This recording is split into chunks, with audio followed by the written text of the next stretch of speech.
Welcome, my dear viewer, to Dr. Paul Kibicho YouTube channel. Today, I want us to discuss a few things that you require to do in order for you to enjoy what we call financial freedom. Most of us people, we struggle from January to December, or we struggle throughout our lifetime trying to see how things can be done in order for us to enjoy what we call financial freedom.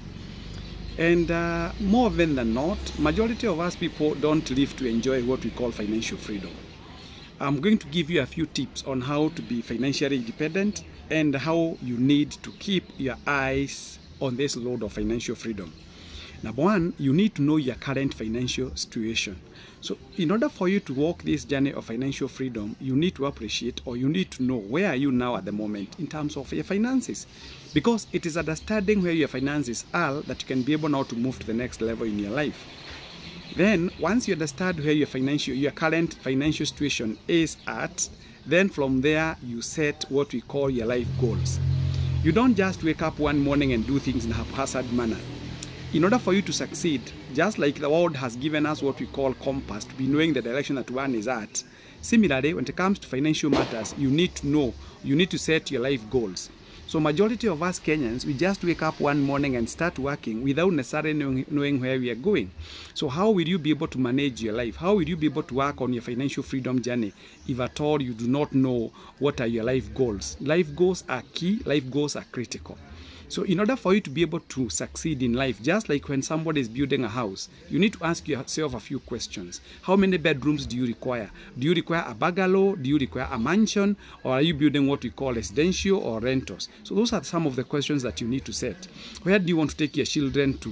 Which schools do you want to take your children to? So you need to set what we call your life goals. The other thing that you must do in your lifetime is that you must make monthly budget. Even Kenya, big as it is, collecting as much as we do, we still budget. Like now we had what we call the budget for the year 2022-2023, which was done much earlier because of what we call the current political situation. Similarly, you need to make a budget. How does a budget help you? A budget helps you to understand how much money are you going to allocate to development. How much money are you going to allocate to your, what we call utilities? How much money are you going to allocate to entertainment? How much money are you going to set aside for what we call your pension? How much money are you going to set aside for what we call emergency? So budgeting is very, very important. You must have a budget. Some of us people, we just have an out of budget that we just find ourselves spending our money the way we do. And that is why some of us people, we do not even understand what we call net worth. You can't know your net worth until such a time where you are able to identify what your assets are and what your liabilities are. So if you are working without what we call a budget, you are doing badly and you are treading on water. The other thing that you need to do, you need to pay off your credit cards. There's nothing that eats people's money like a credit card. When you are using a credit card to do your purchases, you don't think that, you think that that money is being given to you for free. But I can tell you, spot on, there is no single financial institution in the world that will give you money for free. Whatever it is that you do, you must remember there will be what we call interest to be paid, and therefore make sure that you pay off your credit cards in full. I would even prefer, and I'm telling you as a financial consultant who has worked for 30 years, it is very, very important that you get used to using what we call a debit card. A debit card basically means you're spending money that you have in your bank account. So if you spend money using a credit card, you are basically using other people's money, which will later on in time pay with what we call interest rate. The other thing is that you must learn to create automatic savings. What do I mean by automatic savings? Automatic savings basically means that you can even go to a bank and create what we call a DDA. A DDA basically means direct debit authority, or what you used to call standing order. Standing order helps you that when your money hits your account, that money is deducted and taken to your intended or dedicated projects that you have for your life. For instance, if you have an education policy for your child, you just give your bank instructions, or for those who are employed, you can use what we call the check-off.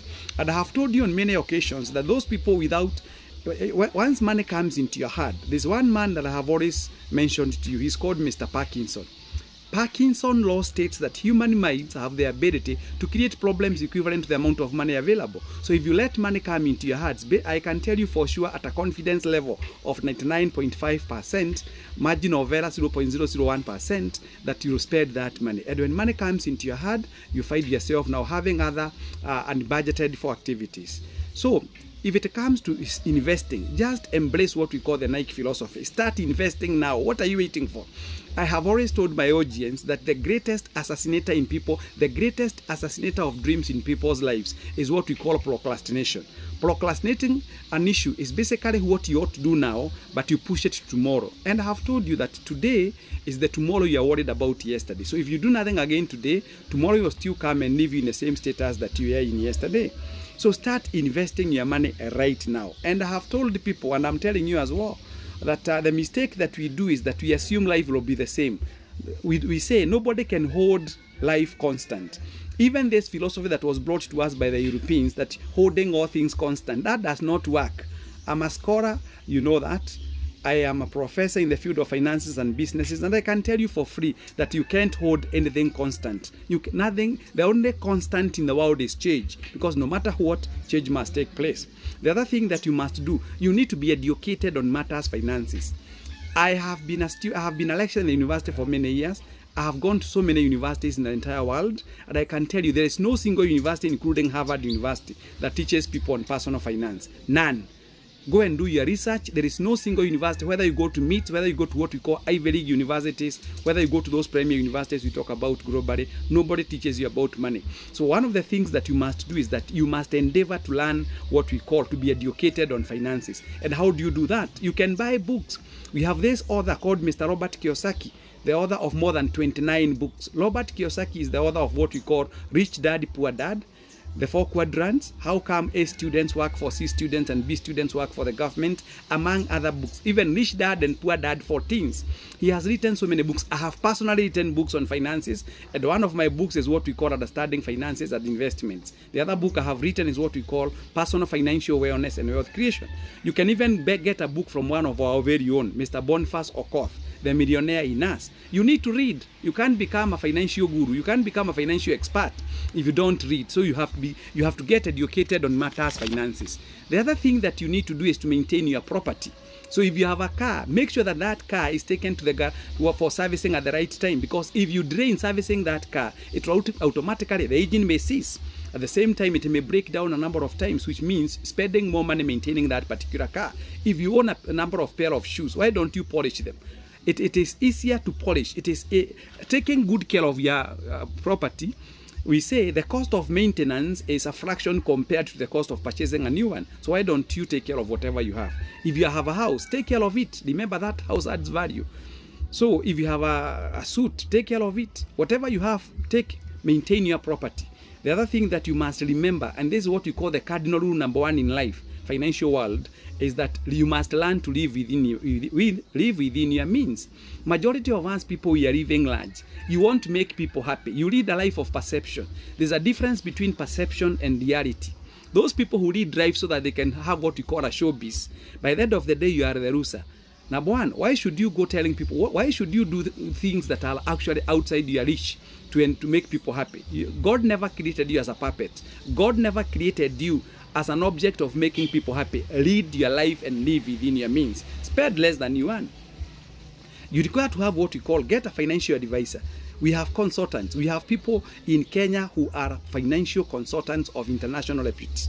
So why don't you talk to them so that they can help you to understand what is a cash flow? How do you manage your finances? The other thing that I want to talk about, take good care of your health. If you don't manage your health, it means that every time you'll be seeing a doctor. And when you see a doctor, you know what that one means in terms of your pocket. You'll be spending so much money, so that which ought not to have been done. So you need to eat what is balanced. You need to take care of your health and do a lot of exercises. It does not matter how busy you are. You may make yourself busy, but I can tell you in the fullness of time, you'll find yourself confined in a hospital bed. And that hospital bed means now denying you further time, productive time to go and make more money. Number 2, spending money on health.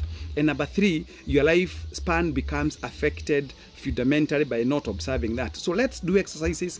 Let's take care of our health. If you do that, I can assure you, your tomorrow will be bright. We also come to what I call, there's what we call the budget rule. My budget rule will be a little bit altered today. So we normally say financial consultants, because not all of them are Christians. I'm now going to argue from a point of a Christian. As a Christian, the first thing that you do is you tithe. Because there's a commandment in the Bible, in the book of Malachi chapter 3, you must give God what belongs to him, 10% of your income. But because I'm talking to a group of people who may not necessarily be Christians, what I normally tell people, and I'm going to tell you as well, is that we have what we call the 50-30-20 rule. But personally, I will not start from there. I'll start it on another angle because I'm a Christian. So first of all, pay 10%. 10%. Give that one to God, because when you give God, He takes care of your finances. Then, so that we say 10% to God, then we come to 40% for your needs. Then 30% goes to what we call human wants. There's a very big difference between a need and a want. Remember, you can't live without food. You can't live without air. We can't live without what we call water. So those are the basic needs that you require to address. When it comes to human wants are addressed. And for those who went through school, you know what we call the various theories of motivation, starting with what is called to many people. Absalom, Henry, Maslow, the hierarchy of needs. We have others like Desirous, we have Aldava, we have the 2 hygiene factor theory, we have what we call the ERG. So we are talking about needs. Needs is what you require to survive. Then wants is basically what makes your life more comfortable, but that does not necessarily have to be achieved. So I have said you pay 10% to God if you're a Christian. If you're not a Christian, you can go to 50-30-20. 50 means you spend 50% of your money on needs, 30% you pay it on wants, then 20% of your money goes to investments, and of course servicing of your debts. Then to be able to succeed and to make a breakthrough in life, you must determine your financial goals. So you need to ask yourself, what is it that you want to achieve? I have seen many people who have worked for more than 40-50 years. Personally, I have worked for 30 years and I have no regrets in that particular journey that I have worked, because I started by identifying the key objectives that I had in my life, and that's what I started working on. If you're a family person, if you're married and you have young children, your objective number one is to ensure that you provide food and education for your children, because that is the only thing that you can give to your child. So if you don't do that, then I can assure you that your tomorrow will be quite hard for you. The other thing that you must do, open the right accounts. Why do you have 10 accounts? I don't know why Kenyans behave the way they do. Why do you have 12 accounts? Remember, those accounts, it's on your money. There's what we call the maintenance fee. If you have a current account, some of you belong to other clubs that banks have formed to be eating on your money. We have what we call the business clubs. We have what we call the executive, the supreme. So what is so supreme? Nowadays, we don't have many people queuing for money in the banking halls. Everything has been taken to what we call the IT platform. We are using what we call technology. We are riding on technology. So why should you spend 4,000 shillings every month or 3,000 shillings every month? Because of what we call privileged services. What are they for? Of course, we have what we call confusion of abundance, or abundance mentality. And that abundance mentality, I'll surprise you. I'll give you an example of the richest man, one of the richest men in the world. He's called Mr. Warren Buffett. Warren Buffett, the house he bought in the year 1979, and he has number one a number of times according to what we call Forbes listing. He's still living in the same house that he bought in the year 1979. And he's a multi-billionaire. What about your few thousands? Are you telling me that you are at a higher privileged level than those guys? Talk to this man called Bill Gates, the owner of Microsoft. Talk to this guy who was buying a Twitter account at 5.2 trillion shillings, Mr. Elon Musk, and see how much money that he paid because of actually aborting that particular contract. 180 billion Kenya shillings. So it's always important to ensure that money should work for you. One of the things that you must be endearing to do in life is that money should work for you. So you must open the right accounts. If you're a business person, you can separate money from your personal account to a business account. Those two accounts are enough. But why should you have 3, 4, 5 accounts? Are you a criminal? Are you do you do piracy? So you need to think about it. The other thing that you must do, track your spending. How many of us people have our phones? We are using the most sophisticated phones, which costs about 250,000 shillings. But the only two areas the only two buttons that you use, or the only two applications that you use is M-Pesa application, calling, and of course terminating a call. You are not wise, because that money that you spent buying that expensive gadget could have bought you shares that will be earning dividends every year from a given financial institution. So what am I saying?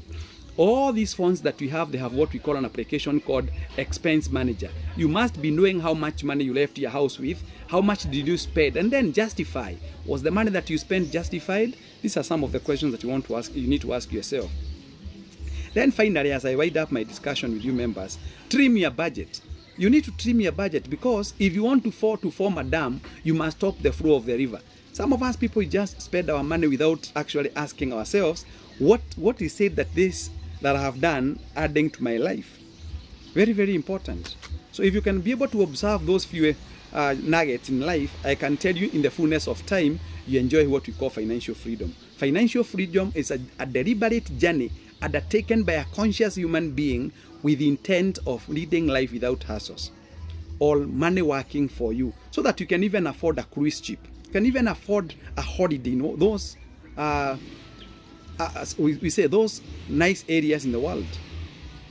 So you need to ensure that you plan your finances. Stop wastage. Stop wastage. Seal the loopholes. Why should you keep inviting people in your house? Because you have a new house? Why, what haven't we seen? So let's plan our finances and let's be wise. God bless.